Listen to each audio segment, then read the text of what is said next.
Lesson 2. Characteristics of money. An excellent money material should have the following characteristics. 1. General acceptability.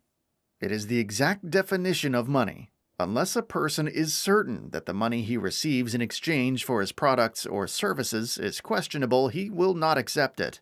It will no longer be current. A commodity must have some inherent utility apart from its monetary worth in order to be considered widely accepted. Gold and silver are widely accepted by everybody without reservation since they are used for decorative and other uses, and they may be easily traded as bullion in addition to being used for monetary purposes. 2. Portability. A product appropriate to be used as money must be simply and cheaply moved from one location to another. In other words, it must be valuable in little quantities. Precious metals have this property. Oxen and grain are unsuitable as money commodities since a tiny value occupies a large bulk and weight. 3. Indestructibility or durability. Money that is transferred from hand to hand and kept in reserve must not degrade readily, neither in itself or as a consequence of wear and tear. It must not evaporate like alcohol, be fully composed of animal stuff, rot like wood, and rust like iron. Destructible items such as eggs, dried codfish, cattle, or oil have undoubtedly been used as currency. Nevertheless, what is viewed as money one day must not be eaten up the next. Gold coins have a lengthy life. It takes roughly 8,000 years for them to wear down entirely. Silver coins do not endure as long as gold ones, although they do wear out more slowly. As a result, gold and silver are regarded as good money commodities. 4. Homogeneity. All pieces or specimens of the substance used as money must be homogeneous, that is, of the same quality, so that equal weights have the same precise value.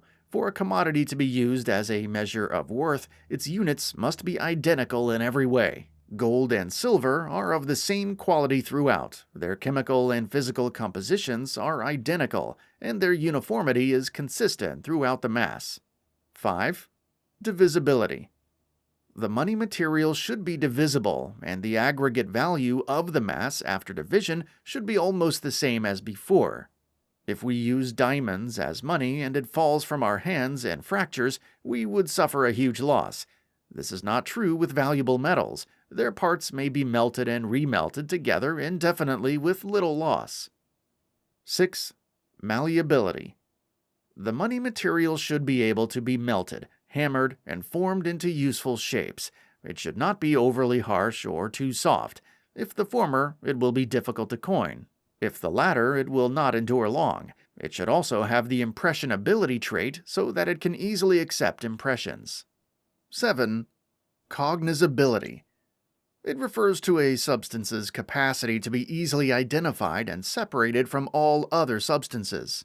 Money, as a means of commerce, must be constantly passed around, and it will be inconvenient if each person who receives it needs to analyze, weigh, and test it. It should have prominent markings that no one can miss.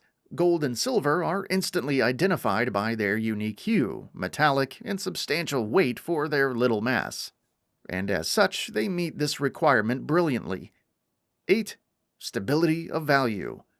Money should not be vulnerable to value changes.